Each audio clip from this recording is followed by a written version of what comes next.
Good evening, good morning, good afternoon, ladies and gentlemen, boys and girls. Welcome to Emergency Management Associates, coming to you from the Area Command, 392 miles west of Kitty Hawk Beach, North Carolina. We want to welcome everybody to our show tonight. Thank you for being here. Folks, we're going to talk about worldwide earthquakes tonight. We're going to talk about specifics tonight. We're going to talk about emergency preparedness tonight. I hope everybody is here for the right reasons. I hope everybody is here to learn. I also hope that you know what's going on. Knowing what's going on around the world and in your own neighborhood will make a world of difference on how you react with most other things.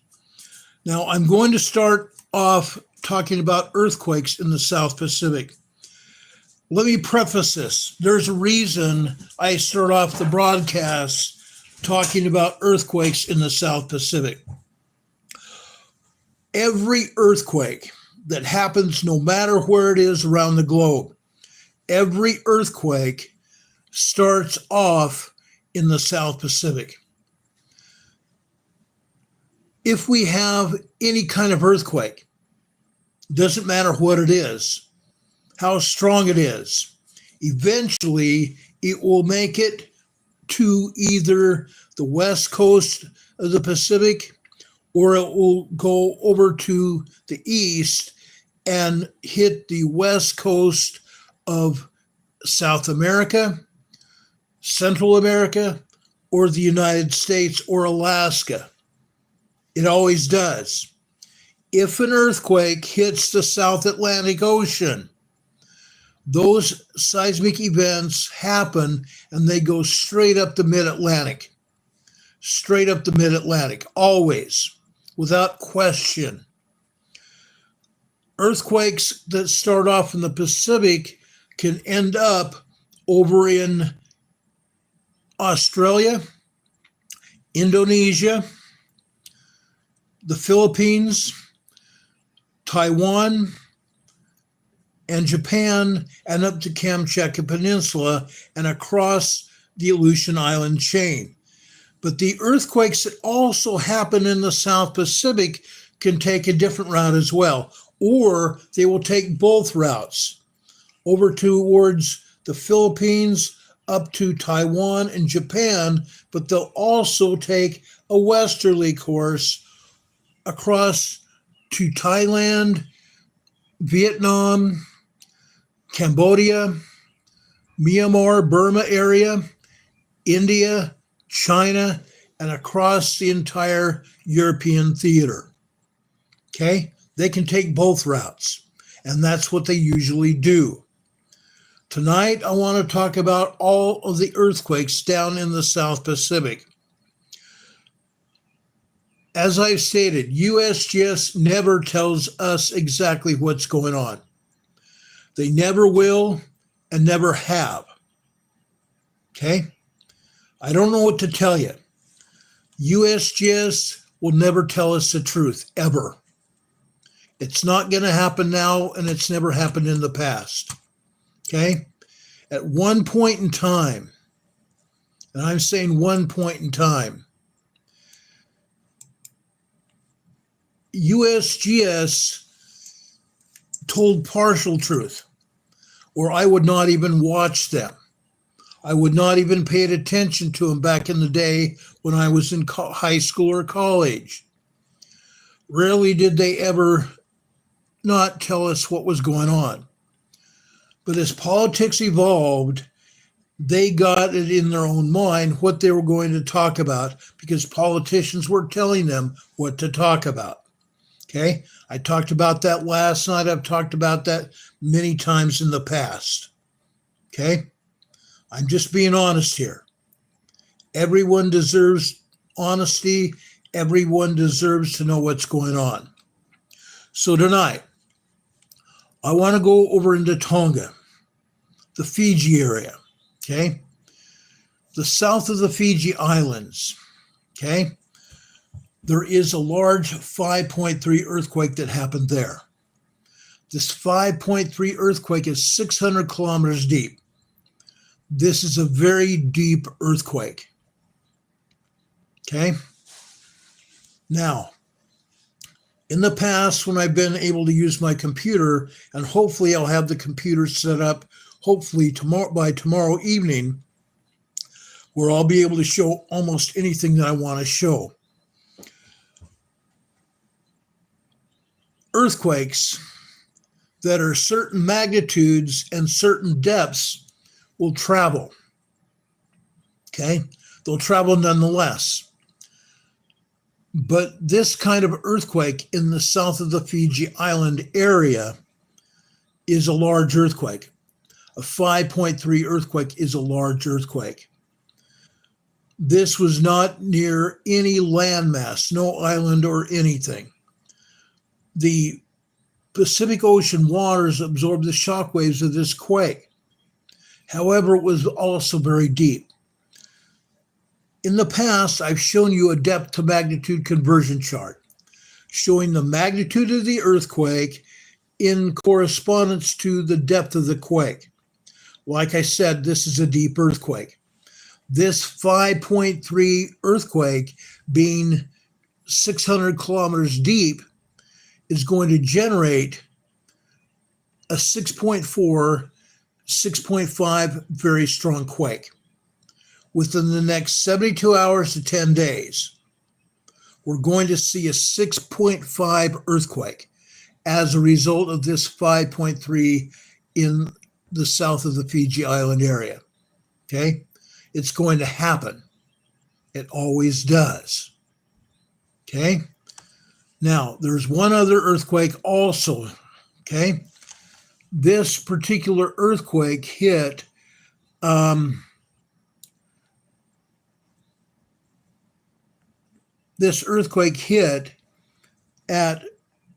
12:21 this afternoon, Eastern Time.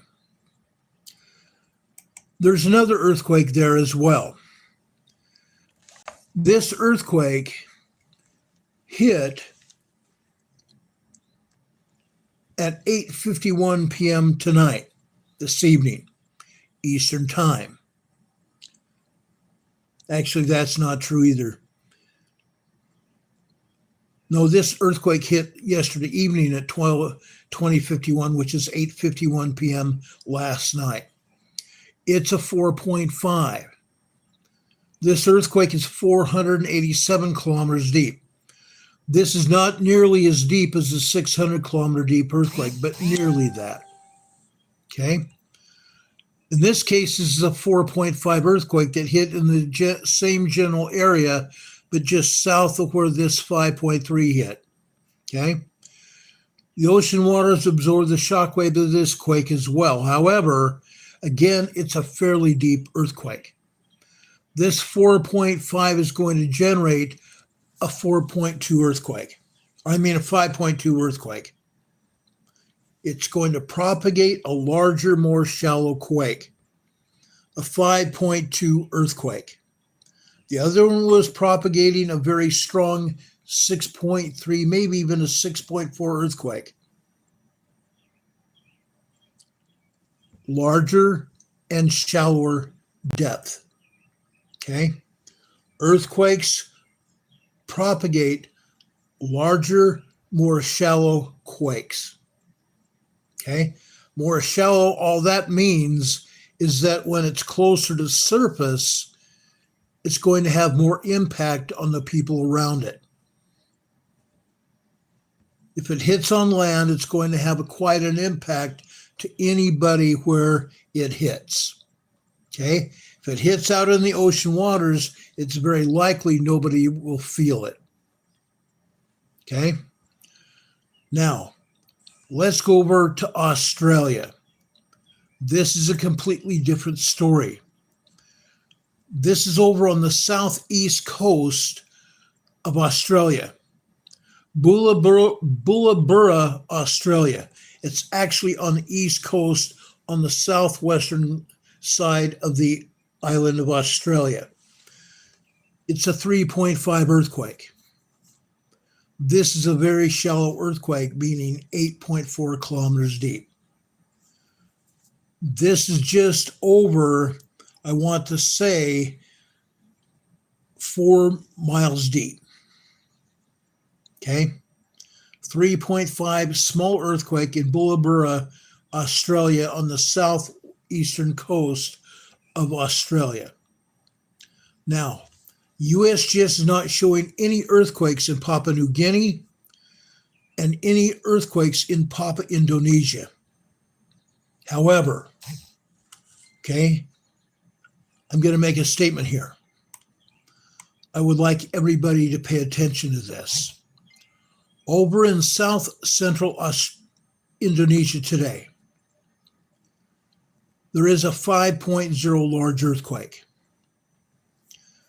This earthquake is 10 kilometers deep, 6.2 miles deep.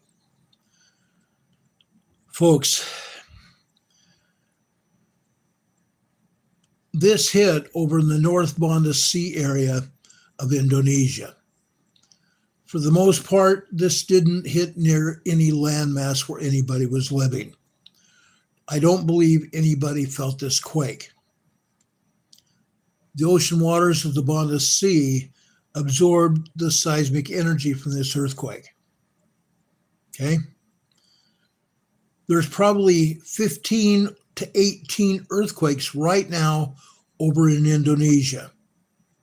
Again, the USGS, the United States Geological Survey, is not talking about any of them.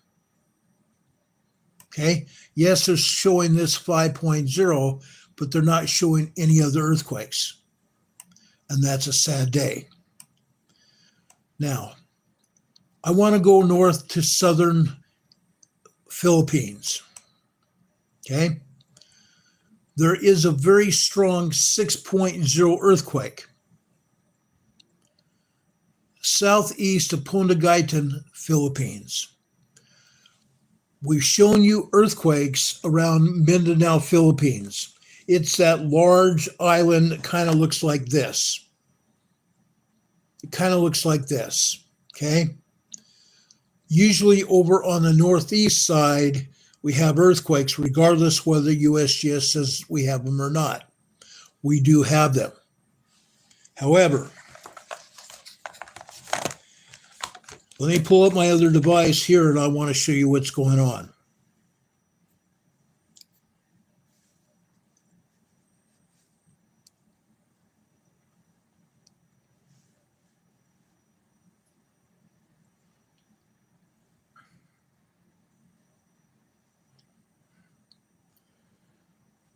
I think what we have to show you is very important, or I probably would not even show it to you.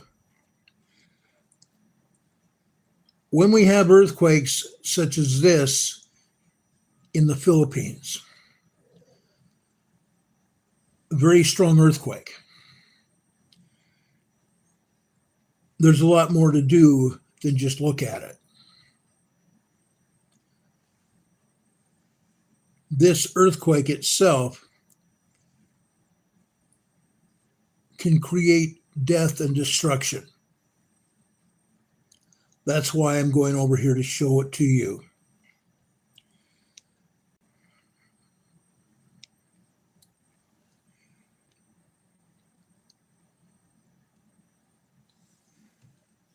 This is the earthquake, just off the southeast coast of Mindanao, Philippines. This earthquake is a 6.0, very strong quake. This is 125 kilometers deep. So this earthquake is fairly shallow. Okay? It's not right up at the surface either. It's 125 kilometers down into below the seafloor.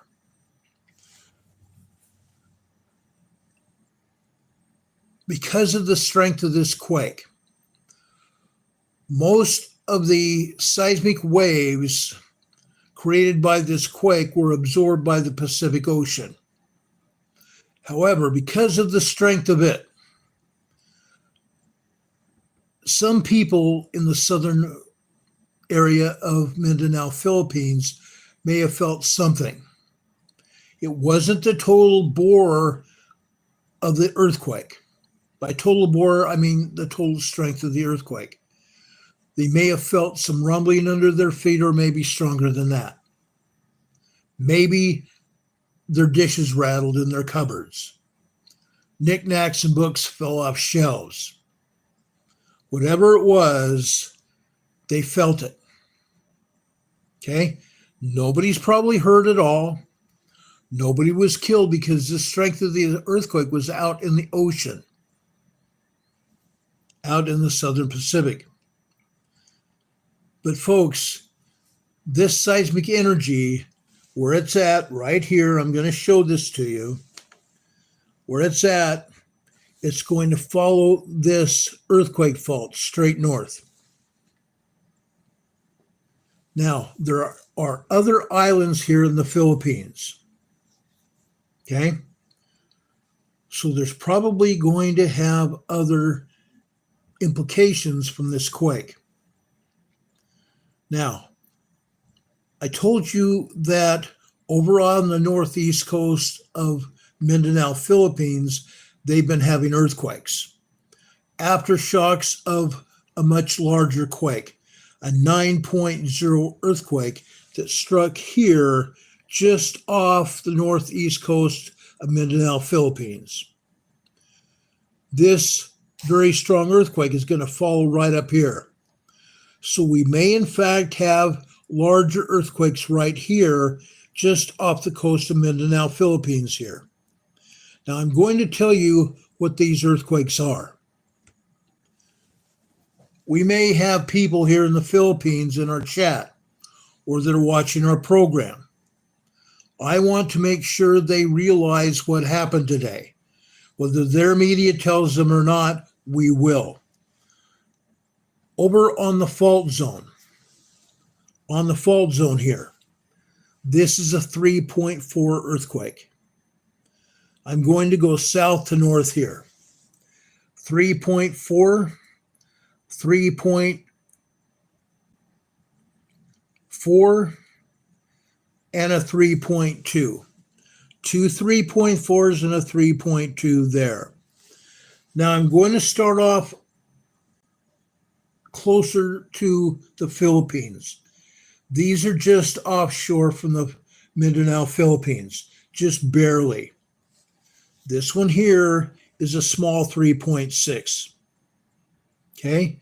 The 3.2, 3.4s, and 3.2 over on that fault zone are also small quakes, just like this is.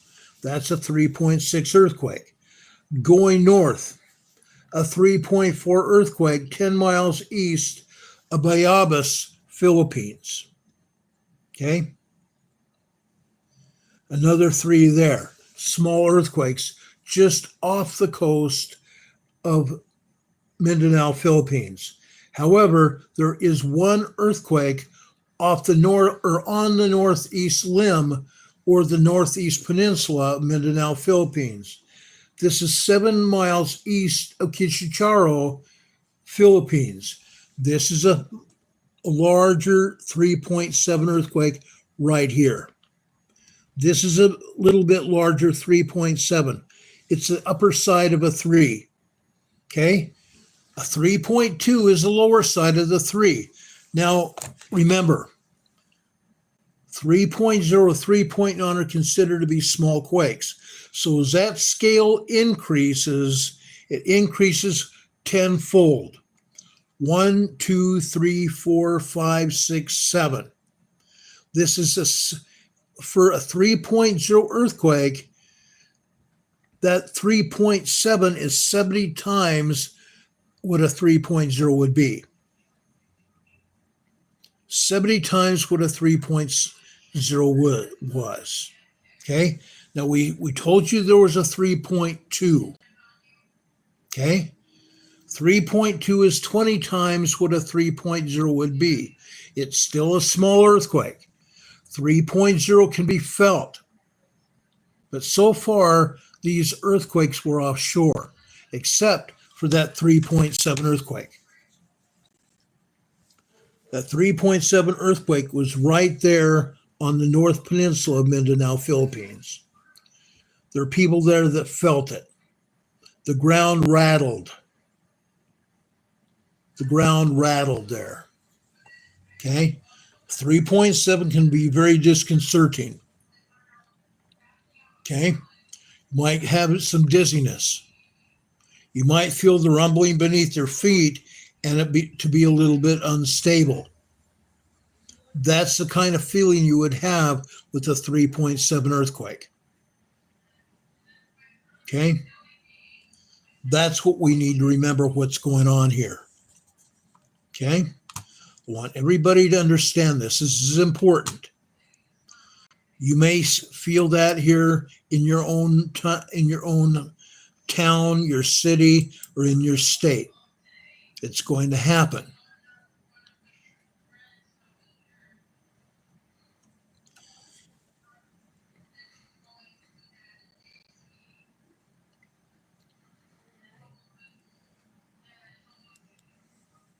Now, I want to go back to Indonesia here for a minute, okay? I want to show you what exactly happened here in Indonesia.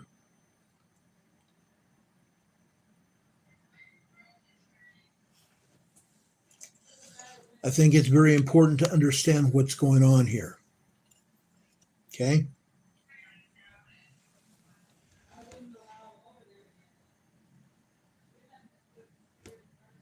Folks,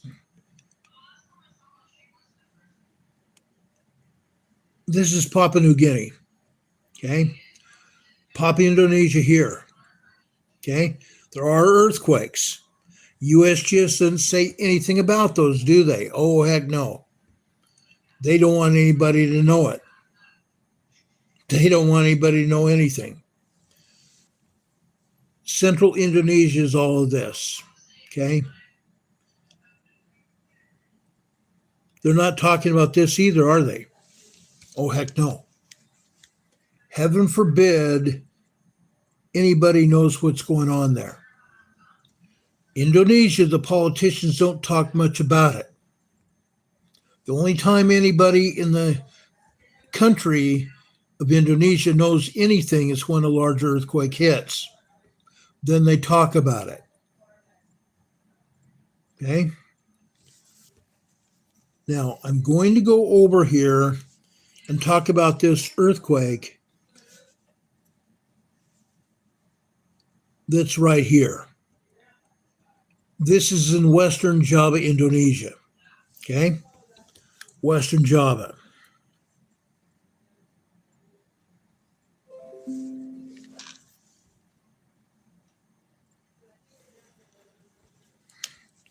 This earthquake in Western Java is a small 3.1 earthquake. Okay, that's the lower part of that 3.0 that I talked about. This is 10 times a 3.0. Okay. Let's go over just off the coast of Central Sumatra.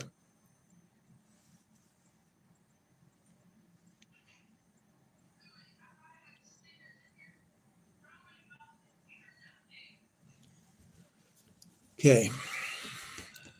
It's not letting me show you the strength of this quake. This is a 4.5. Okay. Over here, this is another 4.5 earthquake. Okay. Sumatra got smacked around. Now, over in Sumatra, we told you there's a volcano and it's right here. It's right here near Central Sumatra right there.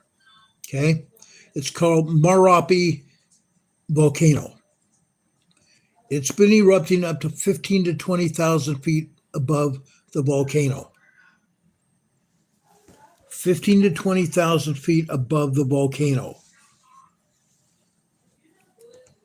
Right here in Central Sumatra. Okay? Probably within about 100 miles of the coastline. There's a town there. When that volcano first erupted, they had to evacuate the town. There were climbers from the United States and also from Indonesia that were climbing that volcano when it erupted a couple months ago. One person was killed and several people were injured from being on the mountain. The people who were injured received burns to most of their body. They never said how many people were actually killed except the one that was hit by a flying lava ball, huge flying lava rock. North of there, the Andaman Islands here. Okay, now this is just southeast of India. India's up here, the Andaman Islands. About 4 or 5 months ago, we had a series of 5.0, 5.5 earthquakes right here. Okay, most of those islands are uninhabited except by tourist boats. Tourists pull their boats up into the islands there and play around on land. When they want to get off the boat for a little while, they go around there and play on the land and then go back to their boat and eat and sleep. That's just what they do. Then there's a place called Port Blair. This is also in the Andaman Islands. There's a 4.4 earthquake right here. A 4.4 earthquake near Point Blair, India. Right? We want to make sure everybody realizes that. Then we have another earthquake, and this earthquake is over in Myanmar. Okay, this is a 2.9, 3.0 earthquake in Myanmar. This is north of Thailand, Myanmar. They used to call it Burma.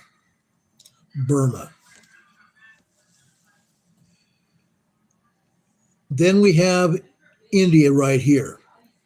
What are these earthquakes here? Let me show you. Okay.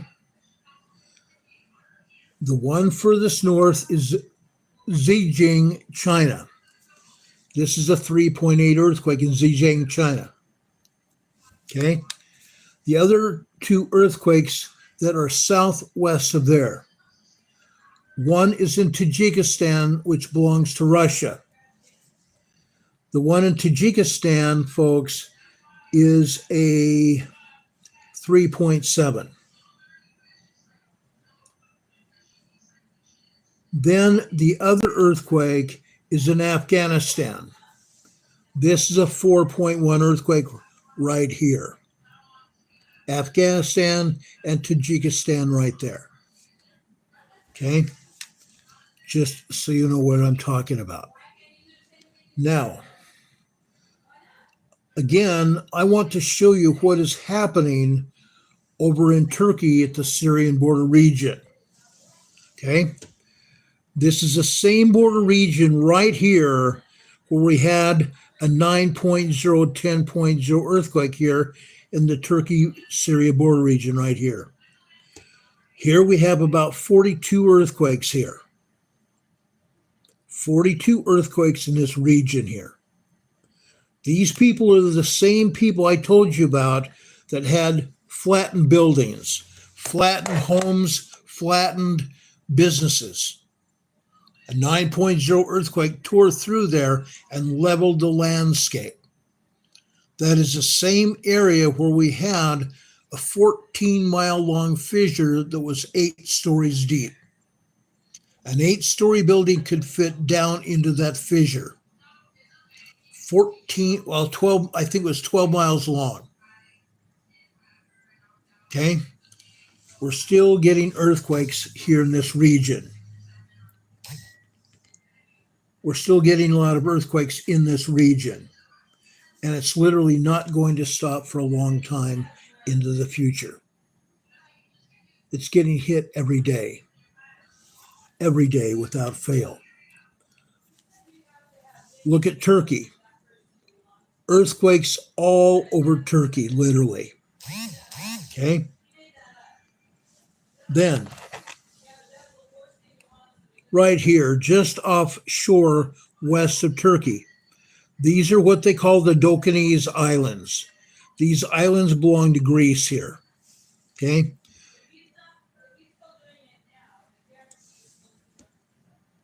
All of these islands here belong to Greece. Okay? Just so you know. Okay? 1.6, 1.9.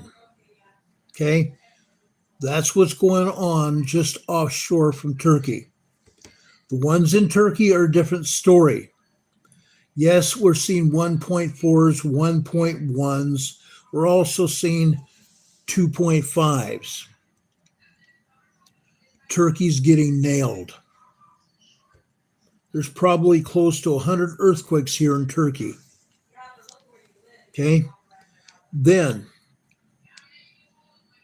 north of Crete, okay, a 2.4 and a 3.1 just north of Crete over here in the Mediterranean. Then, over here, this is Western Crete. This is a 2.1 earthquake here. Just a minor earthquake. Most people will never feel a 2.0 to 2.9 earthquakes. Very sensitive people might feel a 2.8 or 2.9, but not very often. That's a 2.1 earthquake over here in Western Crete. Now, we're going to go north into Greece, okay? Look at all the earthquakes in Greece, okay? Athens is right here. We don't have any earthquakes today anywhere near Athens, okay? South of Athens, a 1.8 in Kalamata, 1.8 tremor. The north part of the south region of Greece, this is a 1.5. That's a 1.5. This is Patras, the town of Patras right here, named after the apostle Peter. Okay? On the north side of the Aegean Sea, a 2.3 and a 1.2. 2.3 and a 1.2 right here on the north side of the Aegean Sea here. Usually in this area, we will see 1.8, 1.2, 1.3 earthquakes all through this area. Okay, let's take a look at what we've got.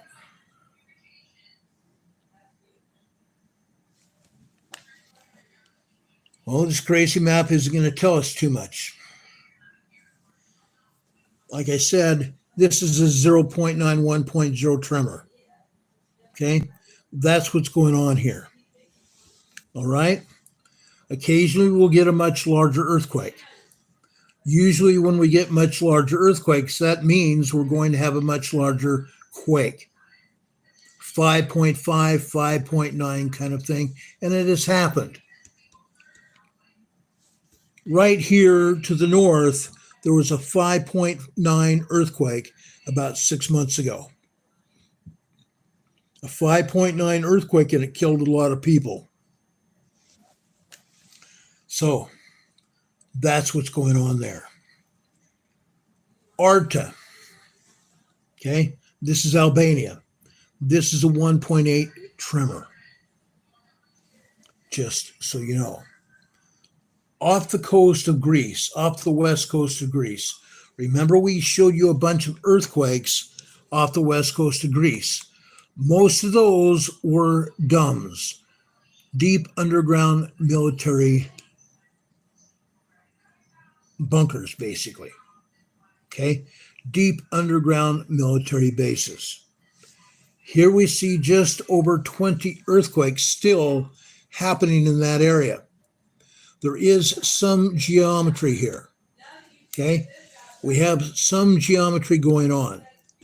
See this bunch of earthquakes right here? We have geometry going on. These may still be underground military bases here, under the sea here. The same thing with these here and these two here. Okay, so we may still be seeing deep underground military bases off the west coast of Greece today. Okay, it's happening. It's happening. I never thought we'd see any after we saw the earthquakes off the coast of Spain about a year and a half ago. I thought that was probably going to be the end of it, but it's not. Over here in the shoe of the boot of Italy, look what we have here. This is Sicily here. This is the boot of Italy down here, okay? Right here, that's the boot, okay? Over in the boot, over in the shoe of the boot, okay? 1.70 in Calabria, Italy. Calabria, Italy, okay? 1.7, 1.0 there. In the heel of the boot, Basilicata, Italy, 1.2. That's probably where the basilica is. 1.2 tremor there. We go north, okay? 1.2 tremor there. But folks, what do we have going right here? Okay? 10 plus earthquakes there.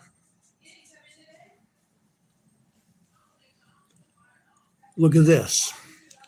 Can you see Rome? Earthquakes around Roma.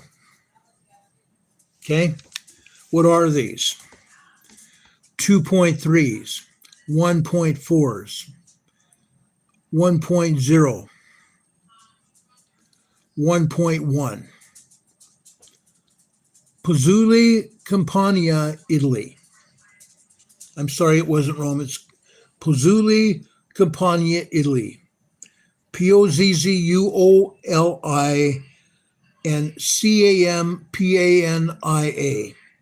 Pozzuoli, Campania, Italy. 10 plus earthquakes there. 1s and 2s over there. Now, let's go north and see what's going on here. Okay? 10 earthquakes there. There's an earthquake here. 7 more earthquakes right there. We've been having 30 to 40 earthquakes in this area. Marsh, Italy, 0.9, 2.1, 0.9 again, and a 1.4, and another 0.9 there. Marsh, Italy. The same place where we've had about 40 earthquakes already this week. Okay? We go north.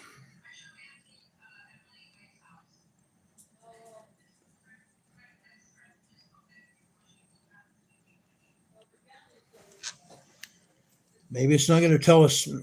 Okay, this is Tuscany. That's what I thought it was. This is a 1.1 earthquake. This is probably a 1.2 and a 1.4 right here. Tuscany, Italy. Okay. Then we go over to the Alps here. Okay. This is the Alps of Switzerland and Italy here. Okay.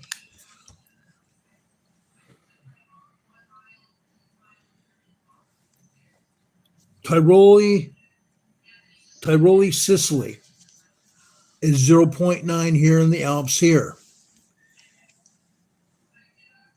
Let's go further west. Switzerland is 0.8 here. Again, this is in the Alps. Okay, the Alps is the edge of the plate there. European plate there. To the south, this is over in northwestern Italy. Again, this is a 1.3 tremor here. Then we go over here to France. Okay, now, I'm not going to necessarily show you all the earthquakes. I'm going to tell you what they are. 1.9, 0.5 in Switzerland, and 1.0 in Germany. 1.0 in Germany. Then up here on the northern coast of the Netherlands. This is a 0.98, 1.0 tremor up here in the Netherlands here. All right? Holly, knock it off. Now, let's go over to Brittany, France.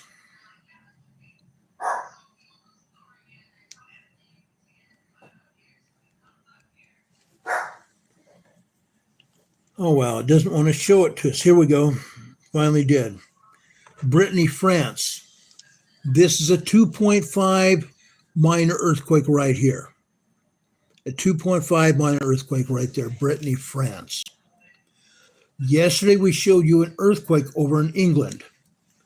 We don't have any earthquakes being told or shown to us by the European agency. We had an earthquake right here in England yesterday, right there in England. Today, there's nothing there. Scandinavia. We continue to have earthquakes in Norway and Sweden. 3 earthquakes north to south in Norway. 1.7, 1.1, and a 1.0 in Norway here. Let's go over here to the east coast of Sweden. Okay.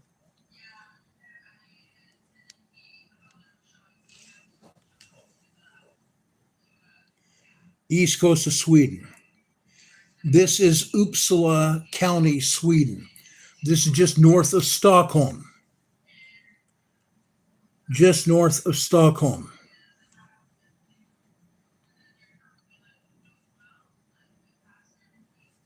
Okay. Doggone it. This is a 1.3 tremor over just north of Stockholm.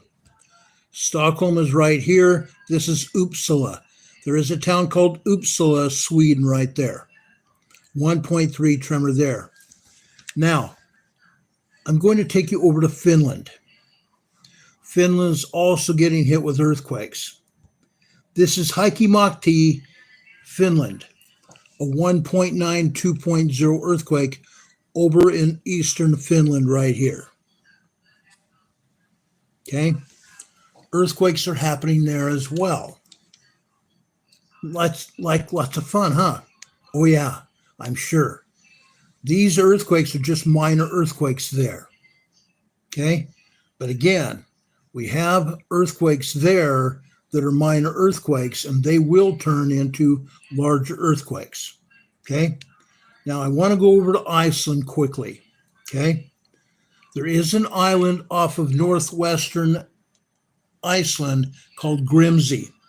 Grimsey, a 2.20 earthquake at Grimsey. This is right on top of the North Mid-Atlantic Fault. The North Mid-Atlantic Fault. It comes all the way down from southern Atlantic over here, and it comes into here over in the Reykjanes Peninsula. Okay? Today, I'm going to give you some information about the volcano today. Okay? Just off the coast, the Geirfugladr, I can't speak Icelandic. Geirfugladr area just off the coast is a 2.0 earthquake right here. Again, on the North Mid-Atlantic Fault. Over here in the Reykjanes Peninsula. Okay? This is important. The Reykjanes Peninsula. This is just north of Grindavik. North of Grindavik. Grindavik is that town right here. This is a town of about 3,800 people. Over here. Okay? Let me show you this. This is a 2.80 minor earthquake. 2.80 right here. Grindavik is over here. Again, this is on the fault zone. On the fault zone. Over here, what is this? This, folks, is a power plant. This is a power plant there. Right next to it right here is the Blue Lagoon. Okay, the Blue Lagoon Spa. We have an earthquake here. Now, why are we getting that? We have a volcano that is about to erupt. Scientists are saying right now that they fully expect this area right here to erupt. Okay? The Svartsengi power plant is here. Just underneath the Svartsengi power plant is that huge magma reservoir that keeps rising up. The magma reservoir is almost what they say is the fullest it's ever been. They do expect an eruption. If the eruption does not take out the Svartsengi power plant, the eruption will go here. This is also where we've been having earthquakes here. Okay? So they fully expect to have an eruption right over here in this area. We shall see. We shall see. It could happen tonight. It could happen tomorrow. Like last weekend, we were having earthquakes all throughout that area. They expected an imminent earthquake last weekend. It didn't happen. Saturday afternoon, the earthquake stopped. Earthquakes stopped. JNUSMC is asking, what is that particular app that we're using? This is what they call the My Earthquakes app. You can get this on your phone for nothing. Doesn't cost anything. Okay? Anyway, that's what's happening in Iceland. They do expect to have another larger earthquake, and with that earthquake, they expect a volcano to erupt. Now, in the past, every one of the eruptions been a fissure. A great big, huge, long fissure opens up and pours lava all over the landscape. That's what happened right over here near Grindavik. Okay? It was right here in this area right here. First, the fissure opened up here. Then the second fissure opened up here, just outside town. And then it came over here and burned down 3 houses. Took out 3 houses here in northern Grindavik. So we do expect earthquakes to happen, and we do expect to have a volcanic eruption probably as early as tonight or tomorrow. Again, if that happens, we will come on the air to tell you about it. Now, I want to go over to Canada. Yesterday, we had 2 earthquakes over in the Quebec area of Canada, northern Canada. Today, in Comorska, Canada, northern Canada. Here's a 0.89 tremor here. I'm calling usually 0.89. We would normally say it's a minor microquake. It's too close to being a 1.0 tremor, so I'm going to call that a tremor. Then we go down south here, okay? This is near where I live, okay? This is right near where I live. It's going to allow me to show it to you. Doggone it all.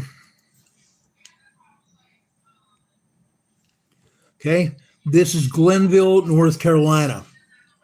This is 18 miles away from me.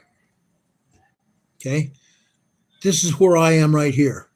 Glenville, North Carolina is 18 miles away from me. Okay, folks, this is a 1.62 tremor. It's a tremor. No need to be too concerned. It's just a tremor. Nobody felt it.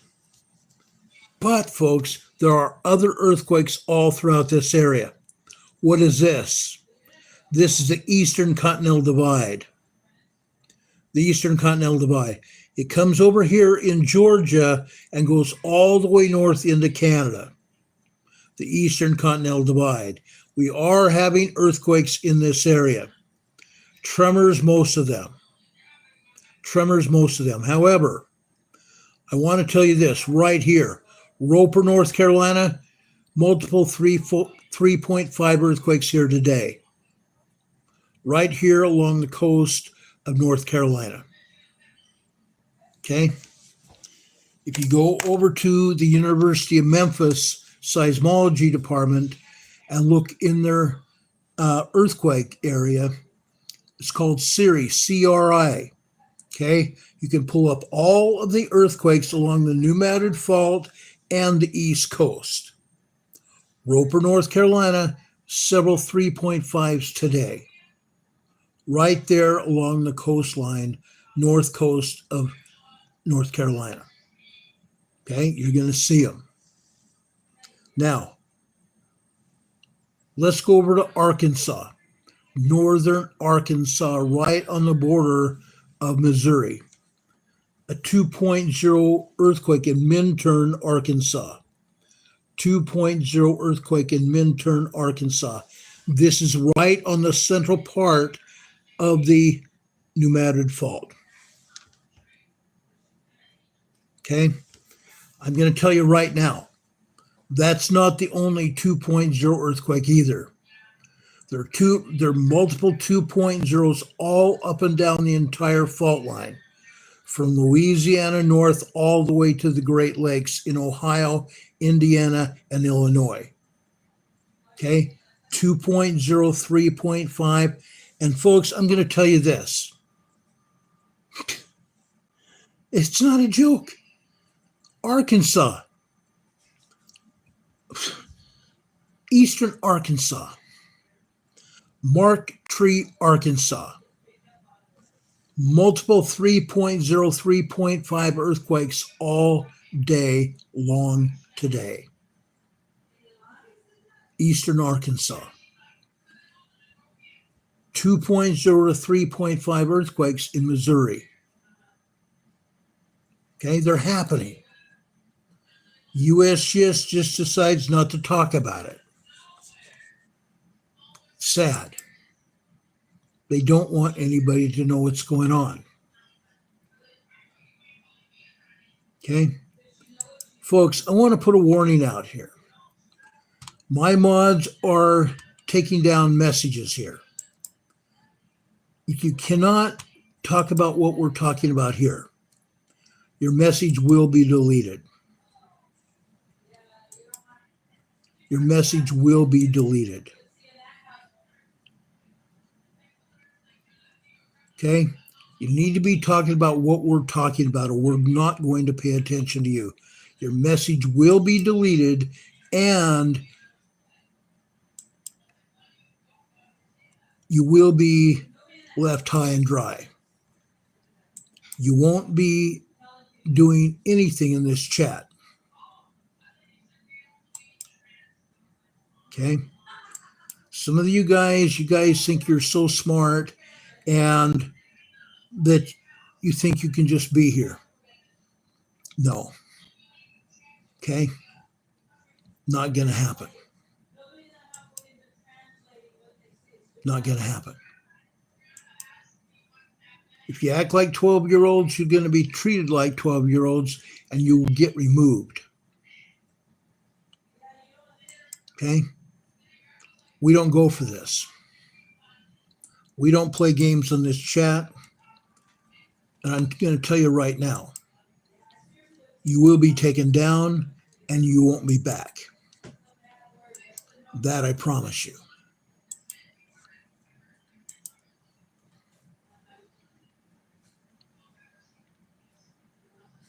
You're going to play the game our way.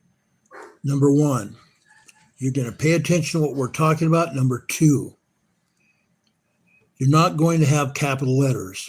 Number three, there's no foul language and no harassment of myself, anyone else here in the chat, or my mods. If you do that, you're going to be gone. Okay? Don't do it. You want to be part of this emergency management family, you're going to do it our way.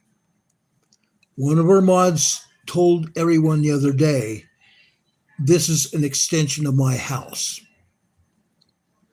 This chat room is an extension of my house. Heather, I'm going to be doing that very soon. If you're not a subscriber to this channel, you're not going to be able to chat in the future. Not going to happen. Not going to happen.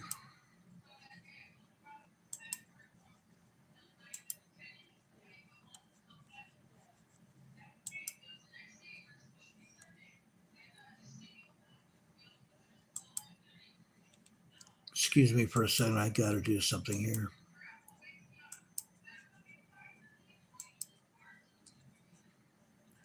I just removed somebody else permanently. Austin Ferris, welcome to the subscription here on our Emergency Management Associates channel. We appreciate you being here. We appreciate everyone here. We really do. I want you to know that we want you here. We do want you here. We want everybody to learn what we're talking about and why. We're talking about earthquakes right now. Earthquakes can kill you. We want to talk about this to show you what's going on, so that when something happens, if it's close to you like we're talking about tonight, you're going to be prepared to handle it, to save yourselves and your family. That's why we're here. Kylie Johnson, hello. We appreciate you being here as well. Thank you so much for being here. We appreciate that a lot. Anyway, guys, that's what's going on here near where I live and over on the north, or the New Madrid Fault. The New Madrid Fault is very active. If you live anywhere near the New Madrid Fault, in the very short future, within the next 5 years, it could happen tomorrow or 5 years from now. But the New Madrid Fault is going to let go in a huge way. And thousands of people are going to die. The last time the New Madrid Fault went off, it was December 1811 to January 1812. Over 8,000 earthquakes hit the area. 8,000 earthquakes hit the area. At that time, the area of the New Madrid Fault that I'm talking about right here was very sparsely populated. Very, very sparsely populated. Now, millions of people live up and down the fault. From over here in Illinois all the way down here. Hundreds of millions of people work and live here. Many of the roadways to escape the New Madrid Fault are 2-lane blacktop, 1 lane in each direction.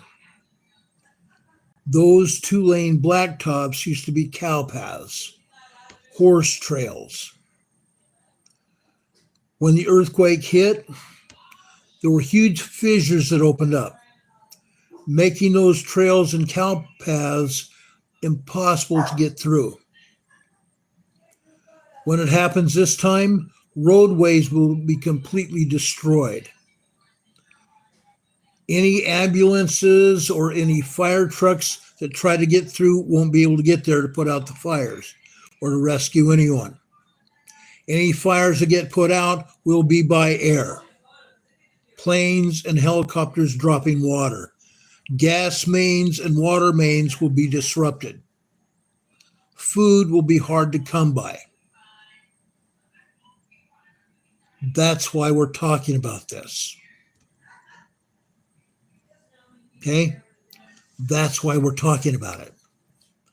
Olivia says, Ron, do you think when the New Madrid Fault goes off, there will be a tsunami off of Lake Michigan? No.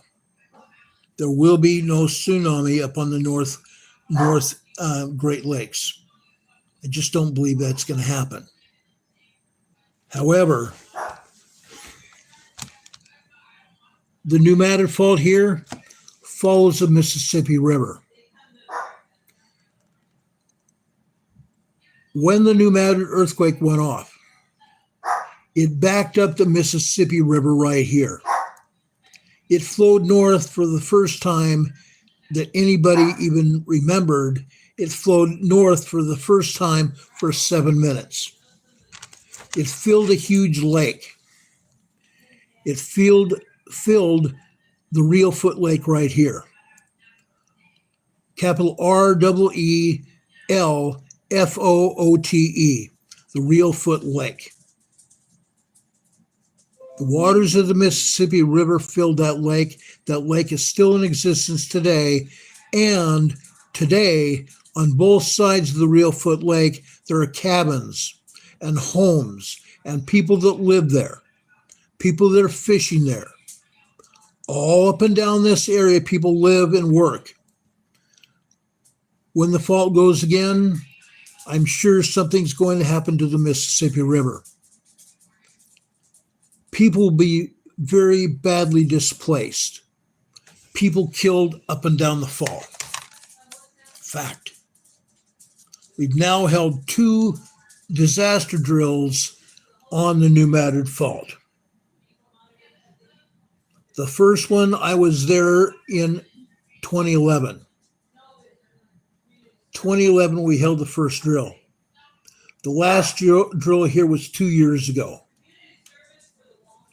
We hope to high heaven that the first responders learned something at both of those drills. And the citizens did as well. The media did cover the drills. The media did report what we did and why. Hopefully, people learned something. If they didn't, there will be even more people killed as a result of that fault zone. It is a very, very dangerous fault. Okay?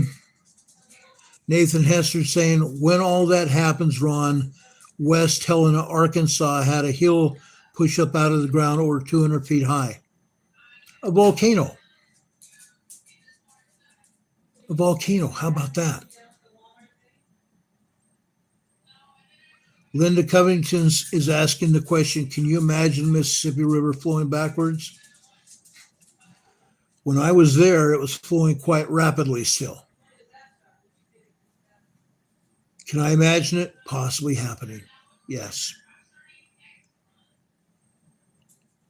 Hurricane Heather's here. I want to thank her for being here. She's one of our wonderful mods here. She's a great lady. She means a lot to me as one of my sisters. I love her. I love all of our mods here. Okay? Heather, Rob, Dawn, NCWQ, Worldwide News and Disaster. We love you guys. We absolutely do. Demon Catman. We love you, man. All of you. We love you very much. These things are going to happen, folks. Aubrey's asking, do you remember how far that flood on the Mississippi River spread? 1970s that reached for that flood was as big as I remember. Yes. I don't really remember how far it spread. It was huge. I just remember it was huge. I was just a kid then. I was maybe 12, 13 years old, 14 years old. Yeah, it was huge. I remember that.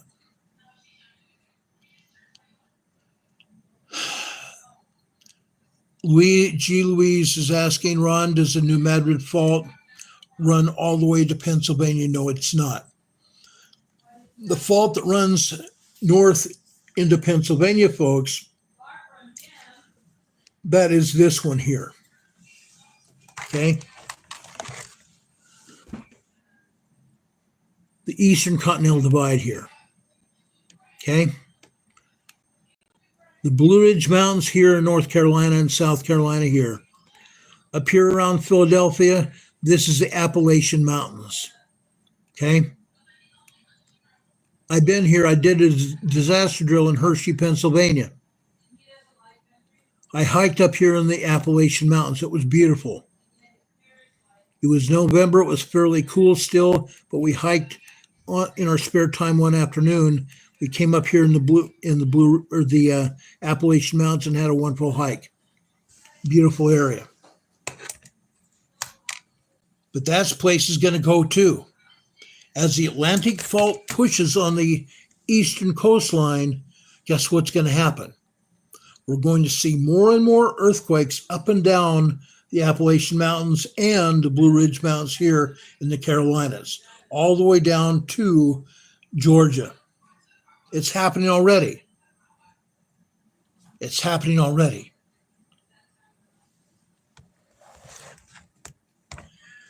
Christine is asking, is there a fault somewhere around Indiana? Yes, the New Madrid fault is up there as well.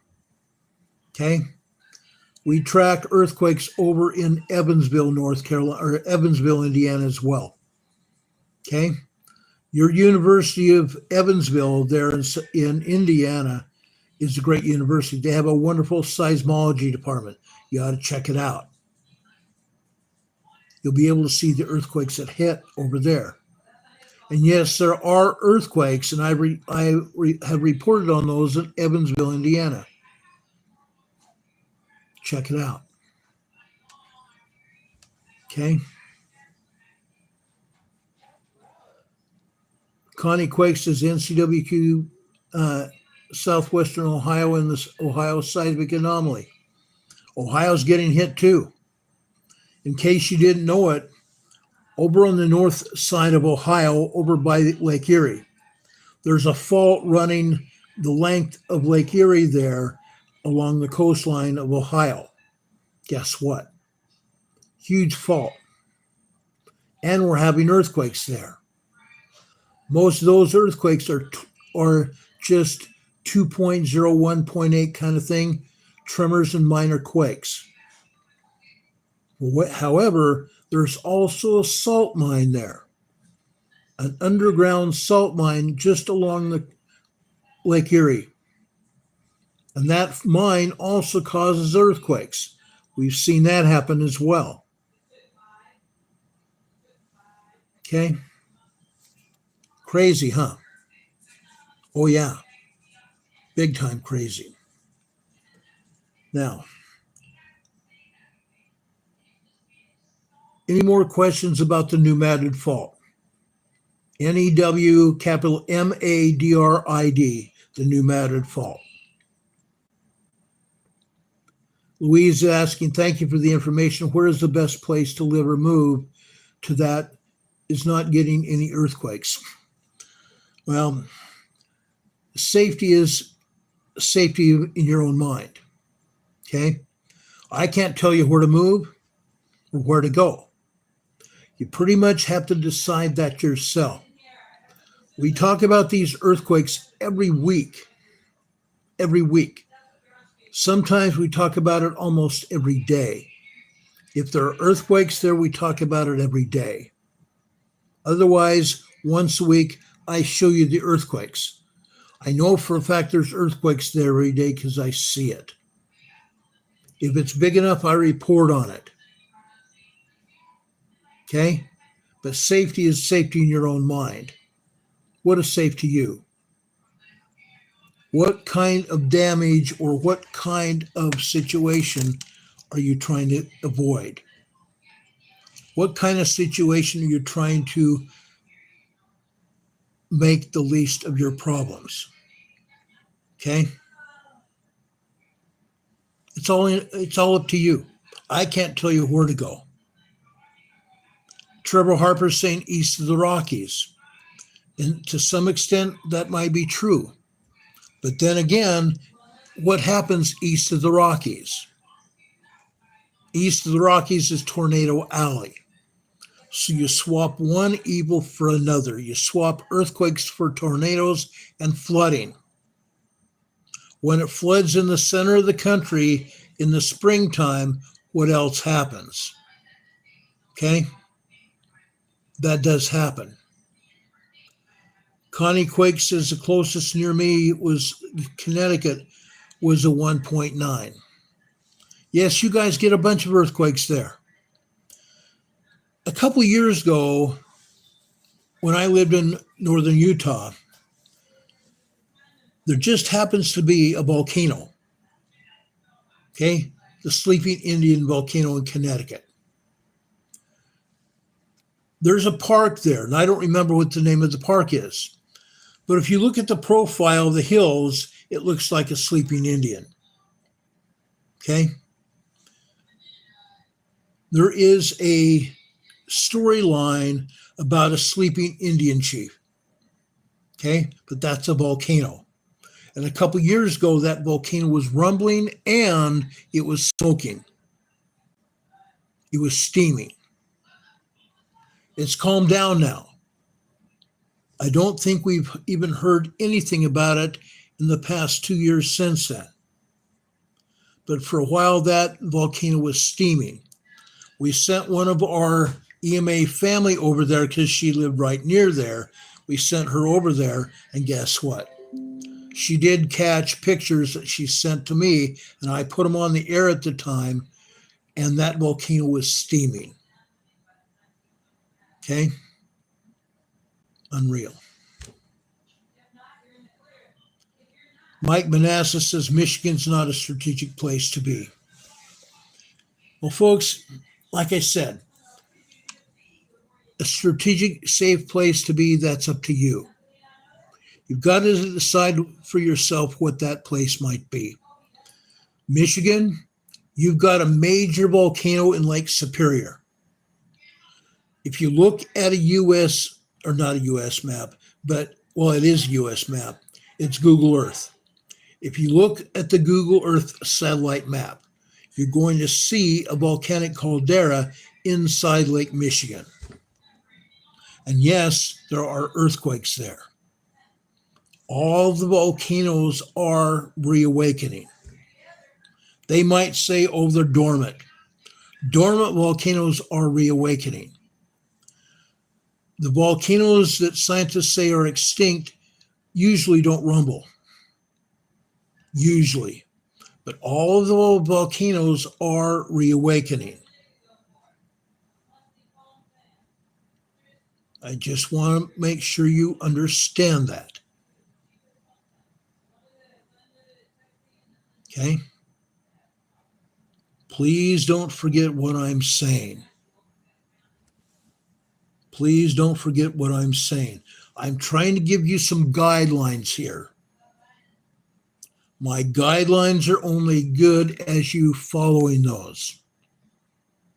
Or at the very least, thinking about it before you do something. That's the problem. We recently, within the past few months, talked about the Pacific Northwest, the volcanoes in the Pacific Northwest. Folks, they're all moving. They're all moving. There's a reason they are all moving. Things are happening, guys. Things are happening. Now, I want to take a look at the Pacific Northwest next. Okay? What is going on? Before I go any further, I want to go up to southeastern Alaska. Okay? I want to show you what's going on here. Southeastern Alaska, this is Sitkin volcano here. Look what we're showing you here. 2 earthquakes here, Sitkin volcano. Okay? These are just on the southern flank, the southern side of the volcano. A 1.12 and a 0.61. Tremors there on the southern side of Sitkin volcano. Yes, we've had tremors. We've also had 2.0, 2.6, 2.8, and a 3.0 earthquake in the same location. Sitkin volcano is reawakening. And that's not the only volcano there. It's not the only volcano there. Across the water to the south, there's another volcano. And it's been having earthquakes as well.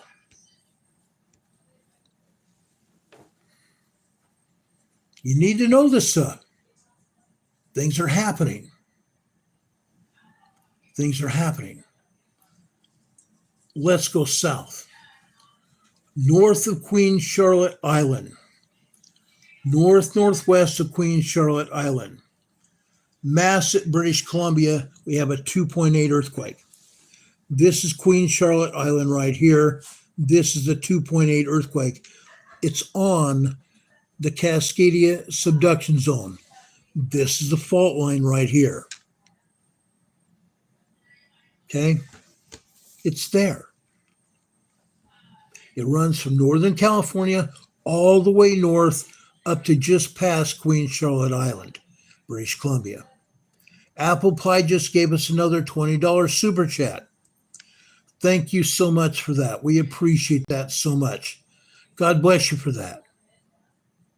We really do appreciate it. That means the world to me. Now, let's go south. Okay? The United States Geological Survey does not show any earthquakes at all here in southwestern British Columbia. There are earthquakes here. There are earthquakes here. There's not as many every day as there are along the Pacific coast of Washington, Oregon, and California. However, we are having earthquakes here in British Columbia. Okay? As soon as I get this new computer up to snuff, I'm going to show you these earthquakes. Now, I want to go over to Mount Rainier. Yesterday, I showed you a seismograph from Mount Rainier. USGS rarely shows any real earthquakes at Mount Rainier. Rarely, if ever. If they show anything, they're showing minor tremors or microquakes, just like this is today. This is a 0.48 microquake up here on the volcano, Mount Rainier. Mount Rainier here. This appears to be at the foothills of Mount Rainier. They're not showing any other earthquakes except south here. That's a fallacy, guys. Mount Rainier has been having not just tremors and microquakes, but full-blown earthquakes.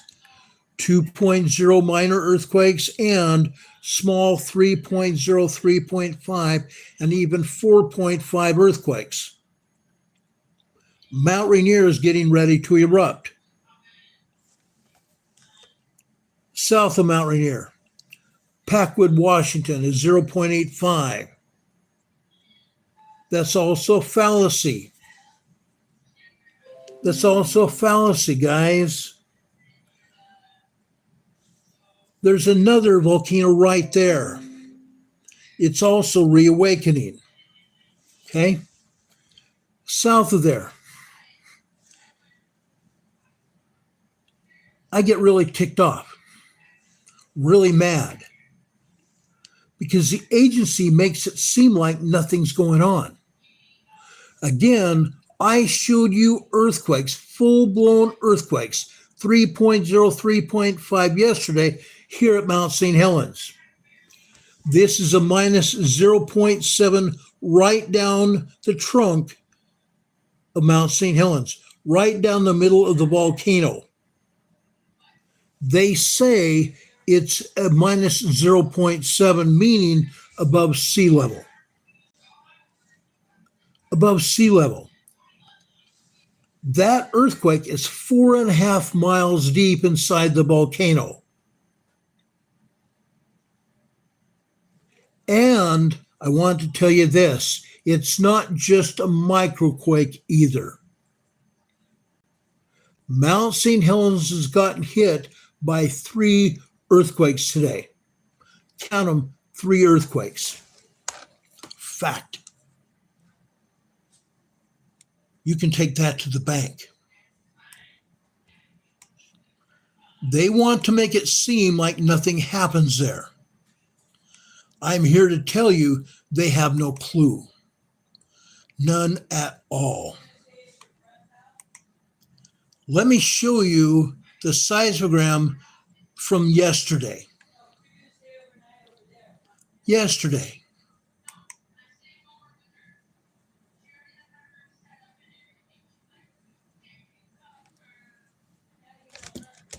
They want everybody to believe nothing's going on.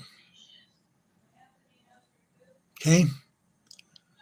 Remember me showing you the activity at Mount St. Helens.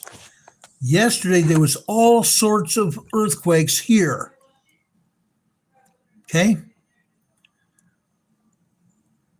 All kinds of earthquakes here. Guess what? They're not showing anything today. Not a darn thing today at all. Look at that. They're not showing anything here. Yesterday, on the earthquake seismogram I showed you, there was all kinds of earthquake activity here. Today, they're not showing it. They erased it. They erased all of that activity that I showed you last night. It's not here, is it? Look at the activity last night after we got off the air. This is 2200 over here on the left. This is 10 p.m. last night. The activity started before 10 p.m. last night. Look at all this activity here. Now, look at this. This is a 3.5 earthquake here. That's a 3.5 earthquake.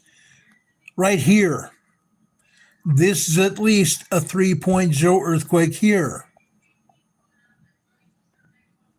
Maybe a 3.2, 3.3. This is a 2.9, 3.0 earthquake here.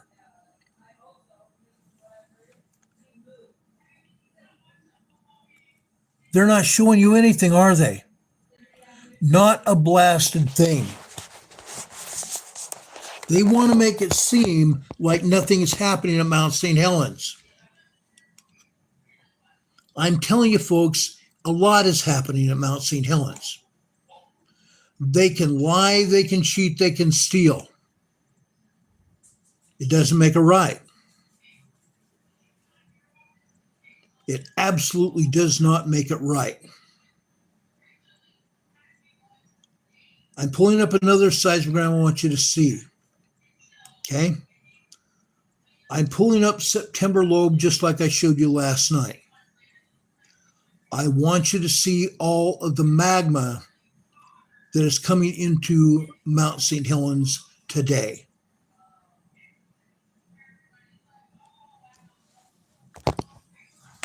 Watch this. Folks, right here, over on the left-hand side, 2000 hours, that's 8 p.m. I'm sorry.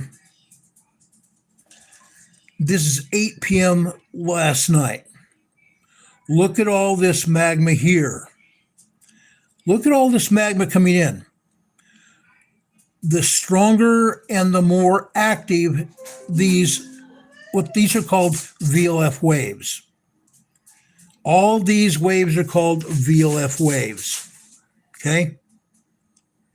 Very low frequency waves caused by magma entering the magma chamber.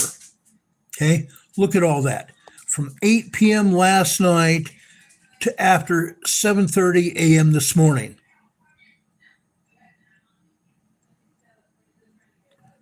This is 11 hours of magma activity last night. Usually we're going to see stronger earthquakes when this magma is this strong coming into the volcano. But guess what? They showed us 3 earthquakes, didn't they? A 3.5, a 3.2, 3.3, and a 2.9, 3.0. Look at all this activity. We should have seen a lot more activity here, more earthquakes. Now, I want to show you this because this says it all here. This is late this morning into 3 o'clock this afternoon. Look at that. They did not show us any data like this. They showed us no earthquakes here at all. Yet look at the strength of this magma coming into the magma chamber. This is a lot of magma here. Yet they're still not being honest with us here. This is Mount St. Helens. You tell me what's wrong with that data. They're not saying anything. They're not saying a darn word about it. There probably were more earthquakes here than they're saying. They're just not talking about it. This is insane.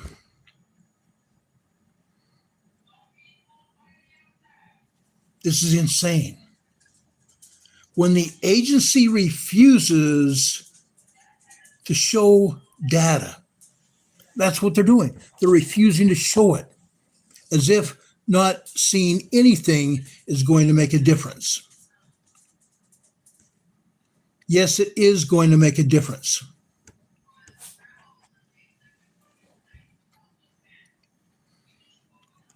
When something happens here,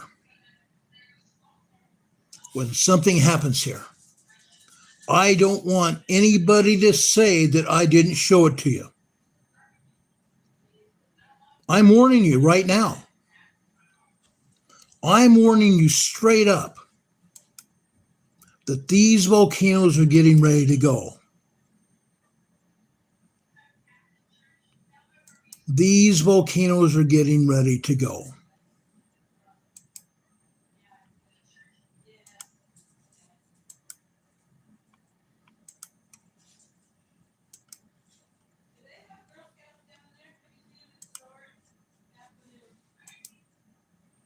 Does anybody really realize what I'm talking about? Nancy Wolfer is asking, were the quakes at Mount Rainier shallow or no? Actually, yes, they were shallow. 4 to 5 miles deep. 4 to 5 miles deep, that's shallow. Deep is 450, 600 miles deep. Those are deep earthquakes. These are shallow earthquakes at the volcano. At the volcano. You guys tell me what's wrong with that picture. When they erase data, I showed you the data last night. Up at the top of the seismogram, there was the first 1 or 2 inches of the seismogram covered with earthquake data. Minor earthquakes hitting all the way down the seismogram. The first hour and a half of the seismogram last night showed activity. Not tonight. They erased it. They do not want anybody to know what's going on.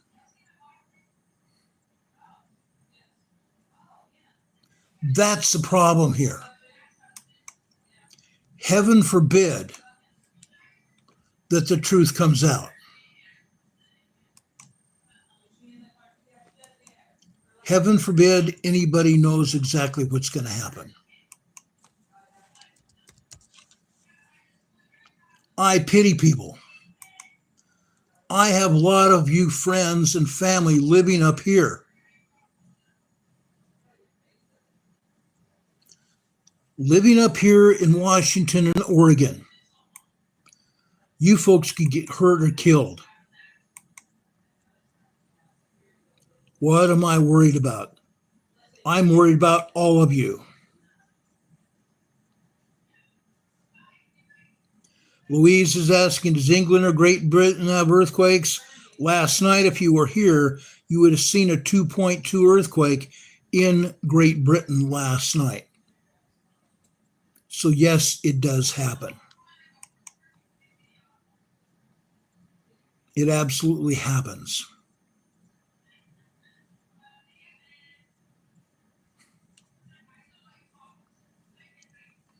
Gosh, I hope nothing happens.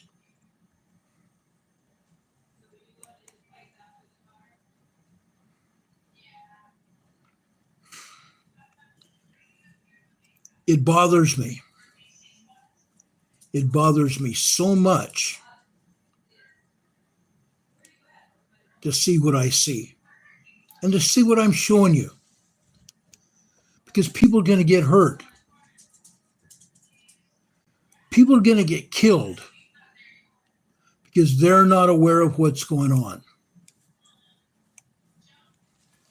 Let me show you one of the seismograms at Mount Rainier. This is yesterday afternoon into today. Over here on the far left, it says 1600. That's 4 p.m. Over here on the left is 4 p.m. That's when it starts. Look at the earthquakes here. 3.0 earthquake. This is 2.8, 2.9 earthquake here. 2.0, 2.0, 2.0. Let me raise this up.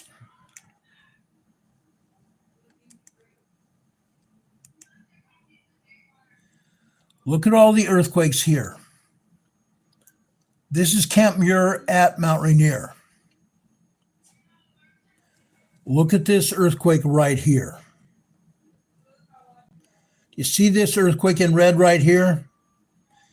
This is at least a 2.8, 2.9 earthquake. Okay? Look at all that activity here. Look at this. This is also at least a 2.8, 2.9 earthquake. 2.2, 2.3 right there. This is Mount Rainier. Let me see if I can pull up another one here. Okay? I'm going to show you Camp Sherman here. This is Mount Rainier, Camp Sherman.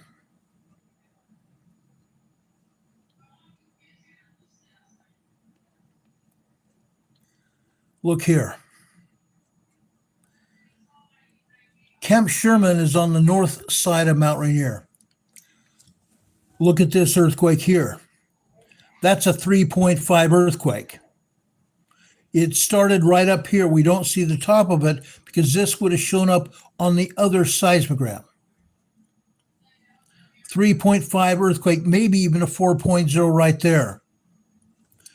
2.0 earthquake here. 3.0 earthquake here. 3.5 earthquake here. 3.0 earthquake here. 3.3, 3.4 earthquake here. 2.8, 2.9 earthquake here. Look over here. 3.4, 3.5 earthquake here. 3.5 earthquake here. Probably even closer to 3.8, 3.9. Look down here. 2.8, 2.9 earthquake. 2.2, 2.3 earthquake.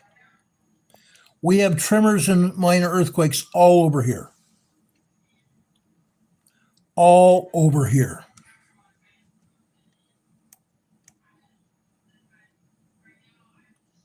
This is this afternoon. Look at this. Look at this. The top of it's here, the bottom of it's here. 3.3, 3.4 earthquake here. And another smaller quake right here. A 2.3 earthquake here. This is a 2.8, 2.9 earthquake here.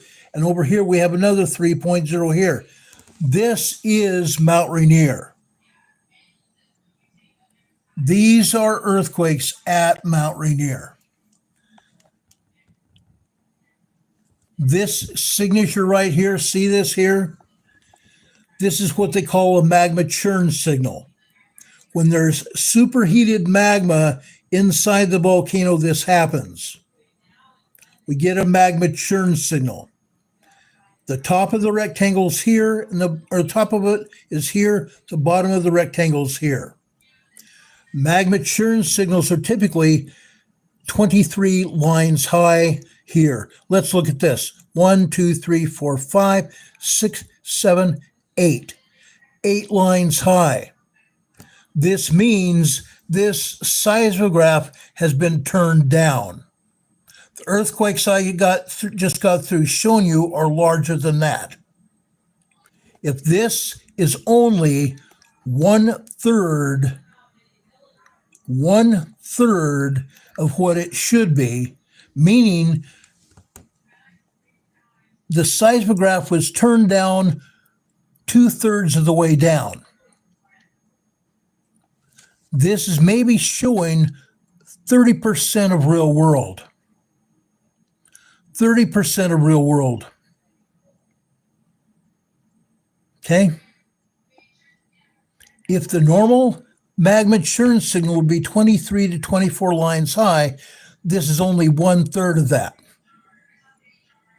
Meaning the seismograph was turned down 30%. These straight lines to the right of that magma churn signal, these are steam lines. Mount Rainier is steaming. Mount Rainier is steaming. Okay? What do you think about that? Do you think your agency's telling you the truth? Oh my gosh, no. Not at all. Connie Quake says, I've noticed that when a place starts warming, a bigger earthquake happens. Some of the time. Some of the time. Not always. Not always. Nancy Wolfer says, that's a bit alarming. Oh, yeah. All the more reason for preparation not to be put off. If you folks live over here near any of these volcanoes in Washington or Oregon, you need to be prepared. I showed you seismic data even yesterday, showing you what's going on as far south as Crater Lake in south central Oregon. It's happening in Northern California also at Mount Shasta and Mount Lassen. Mount Shasta in Northern California is one of the world's and the nation's most dangerous volcano. Mount Lassen last erupted in 1917. Mount Lassen is having 3.0 earthquakes as well. Mount Lassen is showing every bit as many signs of possibly erupting as Mount St. Helens or Mount Rainier is.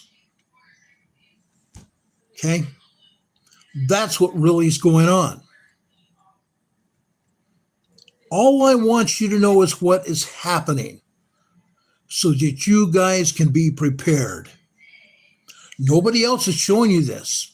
Nobody. Nobody else on the internet is showing you this but me. Yes, they may say, well, this place is having this earthquake, and these earthquakes are reported here, or these earthquakes are reported there. That's all fine and good. I'm actually showing you the data, the scientific data that shows you exactly what's going on that the agencies are not talking about. I showed you the maps. They're not showing this at all. They're not even showing you all of the data. They're showing you some microquakes, and that's not anywhere near what's happening. Not even close.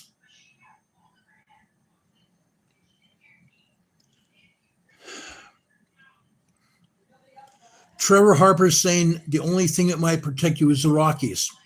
Sorry, that's not going to happen either. The last time Mount Rainier erupted, guess what? Lava rock and ash was all over Minnesota. Lava rock and ash was found as far east as Minnesota. The same thing with Mount Yellowstone, except the rock and ash was found on the East Coast. Fact. If you think living in Idaho may protect you from this, sorry. You're going to have ash fall on you in Idaho, but Idaho is not safe either. Idaho has its own volcanoes. Have you heard of craters of the moon? Central Idaho, craters of the moon. Volcanoes are there. Just north of the craters, north and east of the craters of the moon is Island National Park, or Island State Park in Idaho. Guess what? There is a volcano caldera in Island Park. Further east, you have Yellowstone, 2 calderas in Yellowstone. Alex, happy birthday, my friend. Happy birthday.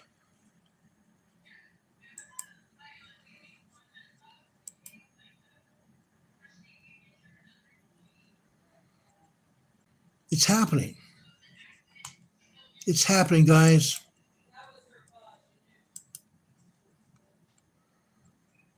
It's happening.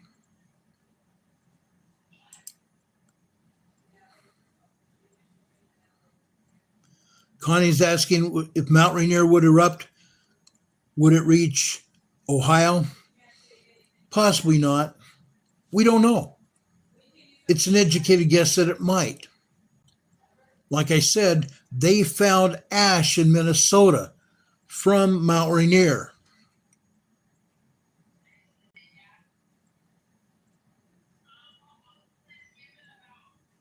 That's insane.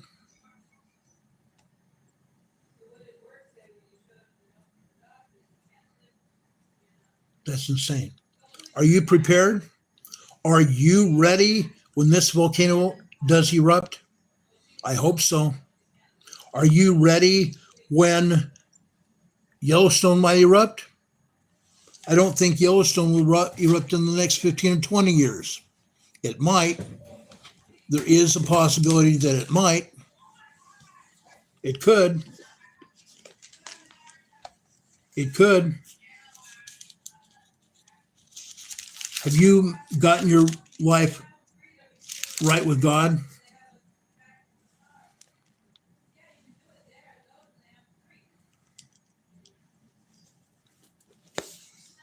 Is your life right with God? I hope so. It's not just earthquakes, guys. Yes, we talk a lot about earthquakes.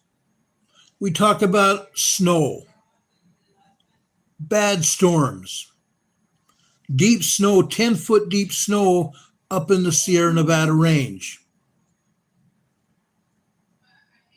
Lake Tahoe.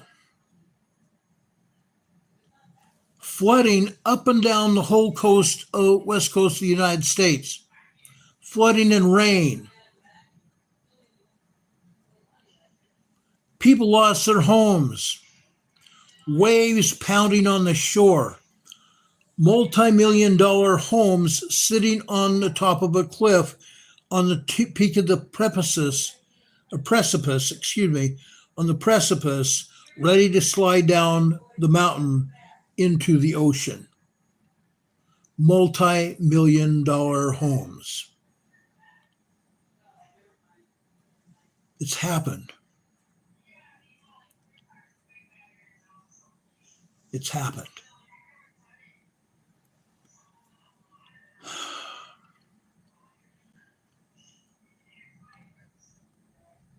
I'm getting asked right now if we're going to do a World War III chat. I've only got a couple more minutes left. Last night here in the United States, the U.S. president was trying to make himself look good and putting Mr. Trump down, putting President Trump down. He had no right doing that.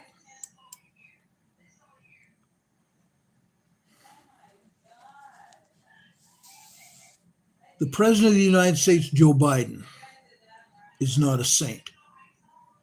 Last night on the State of the Union, I did not watch it. I saw pieces of it today and saw the commentary about what he said. He tried to make himself look as a saint, and he's not. He and his son are dirty thieves. Dirty dirtbag thieves.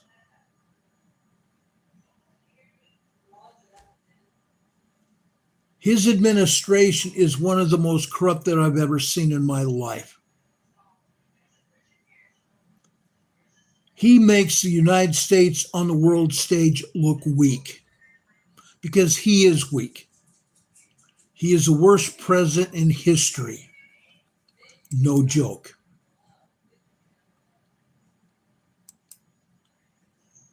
Alia, please don't use so many emojis. You're only allowed 2 or 3 emojis here. Please don't do it again. Folks, things are happening all over the world, also here on the North American continent. Canada and the United States are all but ready to go under, almost completely bankrupt because of what our leaders have done. Bad. Person's asking me Trump or Biden, I say Trump. Biden will never get us out from underneath where we're at. He's making matters so much worse.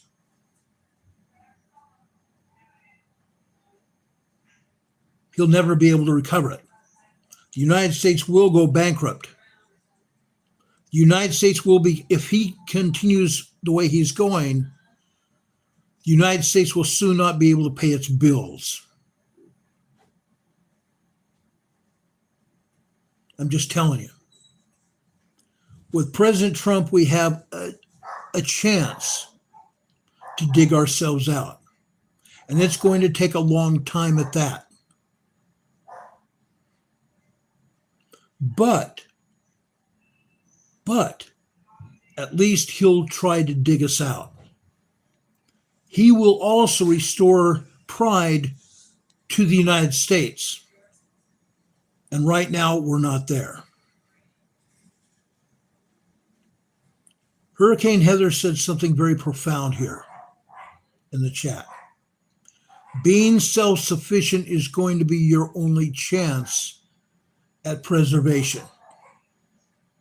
That's a fact. You can take that to the bank. No, Trump can't stop a volcano from erupting. Of course not. But he can also help stop what's going on. Not seismically, but he can stop the abortion of this country. And that's honestly where we're at. That's a fact. My buddy Don Patokas here in the chat. He's been putting out good material tonight. He says, yes, you need to stand for something. You need to, 1, know your God. 2, you need to know your environment. What is happening around you? You need to be self-aware. You need to be resolute. You need to be resolute. Make decisions and stick with it. You need to be spiritually and psychologically prepared. Only in your concerted actions will life be better for you and your family. Only your concerted actions will make your life better for you and your family. And if you're not going to do it, nobody's going to do it for you. Don't come out knocking on my door expecting me to give you what I have, or for any of us to give you what we have. We might try to help you, but we're not going to give you everything we have. I've been talking about being prepared for 5 years now. We've been preaching it for 5 years here on YouTube. Prior to that, I've been doing symposiums on emergency preparedness. I've been doing disaster drills about being prepared for earthquakes and violent uprisings. Yes, we've been doing that. Helping communities be prepared for violent uprisings and protests. Is anyone listening? That's what I want to know. Is anyone really listening? Do you care? Do you care?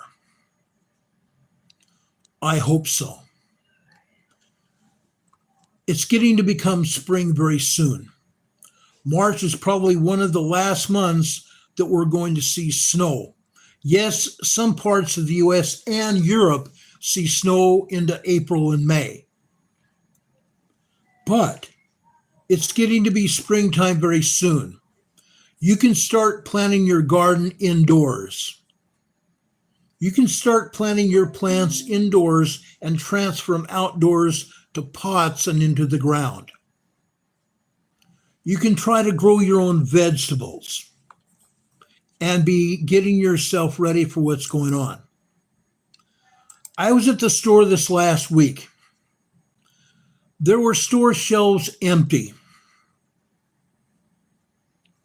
There were store shelves empty.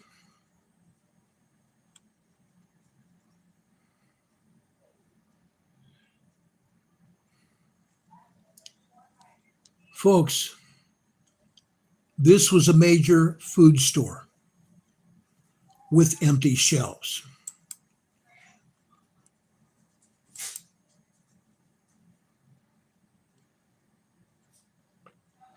If we have empty shelves here, where I live in North Carolina, you're going to see them where you live. The dairy case for the last week and a half has only been partially full. There were different kinds of milk that were no longer on the shelves, gone, disappeared. History.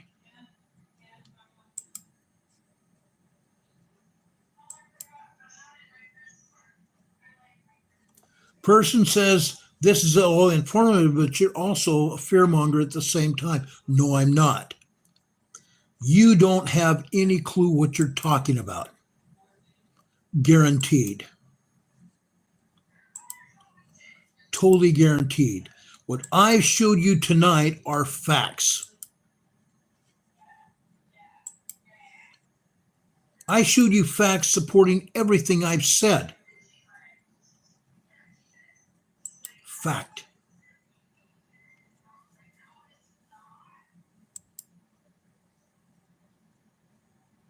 You don't have to believe me. You don't have to believe a thing I say. Go find out yourself. If you think I'm crazy or think I'm mad, you better believe I am. Because we are being taken to the cleaners by politicians. Yes, I'm mad. Our families, our children are going to be hurt for what's going on. They're going to be hurt by what's going on. You doggone well better believe I'm mad. When my children and grandchildren don't have the food that they need, guess what? Yes, that makes me mad. And these politicians have caused it. They didn't have to, but they have caused it. Natalie Craig is asking, what are you talking about? Go back to the beginning of this show and watch it through all of it. Then you're going to figure out what I'm talking about. I've been talking about earthquakes. Now I'm talking about everything. Our lives depending on us getting smart. Standing for something besides standing there like a bump on a log. You need to take action. Each and every one of us needs to take action. If you're not scared, you should be. If you're not scared, you should be. Because you're not prepared for what's going to happen. I hope if you are scared, let that fear, as Hurricane Heather says here in the chat, let that fear motivate you to get prepared. And we've talked about being prepared for 5 years now.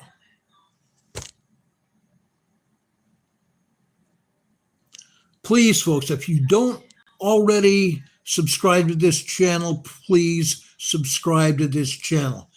25% of people that watch this video are not subscribed to this channel. Please subscribe. And click on that little bell icon. Right next to the subscription button, there's a little bell icon. Click on that so you will get notified when we come on the air. Hopefully, if YouTube will let you get notified.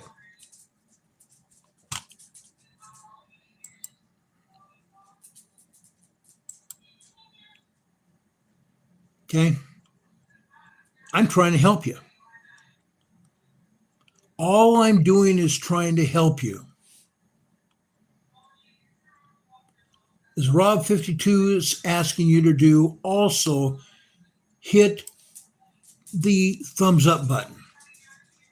We greatly appreciate it before you leave. Hit the thumbs up button and let us know how much you appreciate this channel tonight. Tell your friends, your neighbors, your family and extended family. Tell the people you work with and also the people that you socialize with on social media. Tell them about this channel. Let them also find out that we're here for you and them, because we are. I want to make sure that you're prepared. I want to make sure that you're going to survive what's coming. Okay? Joseph here in the chat is saying, if you think you're prepared, think again. If you think you're already prepared, think again. You can never be prepared for every scenario. Fact. JN saying, if you don't prepare, you could lose everything. If you prepare for the worst, nothing happens, you've lost nothing, but you gained your preparation skills and you put away food and other things for a rainy day, for whatever may happen to you or to your family. Chris, there is a like button, a thumbs up button. Please give us a thumbs up. Now, I want to share with you a scripture that I have failed to do for the past 2 days. I'm sorry about that. This spiritual thought, this devotional, comes from the second epistle of Paul to the Corinthians, starting in chapter 1, verses 5, 6, and 7. For as the sufferings of Christ abound in us, so our consolation also aboundeth by Christ. Our consolation, our preparedness aboundeth by Christ. Christ will help us if we let him. And whether we be afflicted, it is for your consolation and salvation, which is effectual in the enduring of the same sufferings which ye also suffer, or whether we be comforted, it is by your consolation and salvation. It is for your consolation and your salvation. And our hope of you is steadfast, knowing that as ye are partakers of the sufferings, so shall ye also of the consolation. If you are prepared, if you are standing for something, you will be lifted up. If you stand for something, you're going to be prepared. You're going to help your family, you're going to help your children and your grandchildren. That's what you could do for yourself. It's there in the scriptures. It's there in the scriptures. Okay?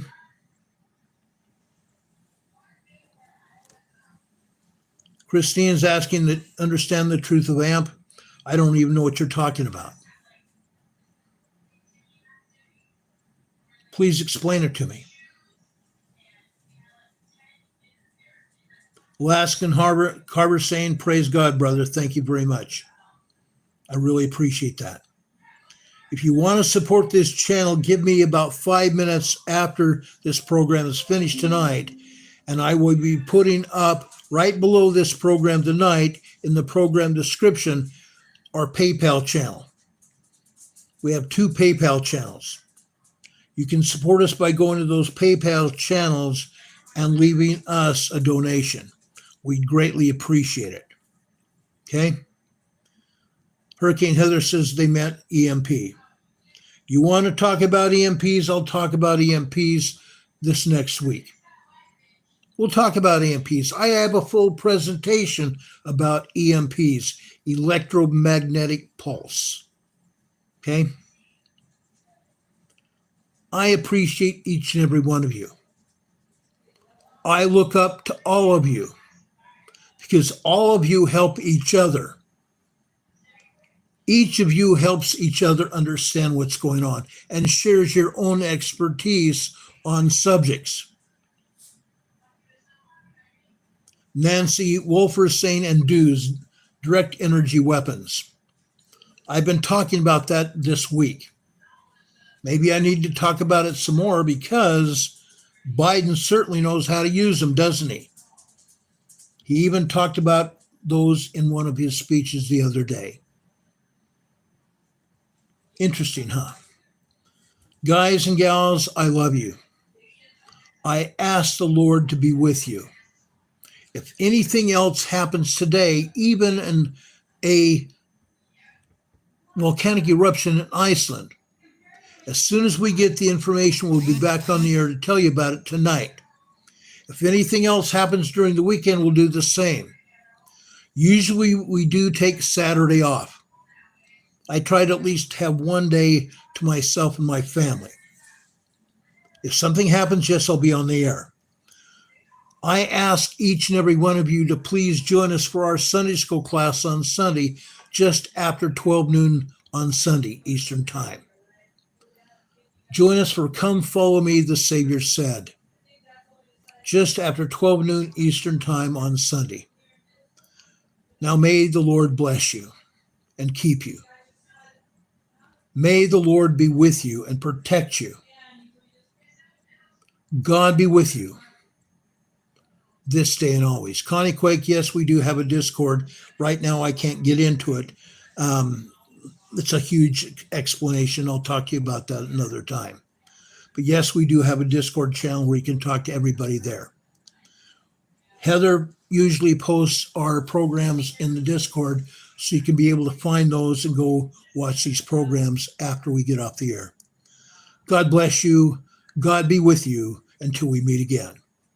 I love you all very much. Thank you for being here. God protect you and be with you now and bless you and your families. Good night, everybody. Much love.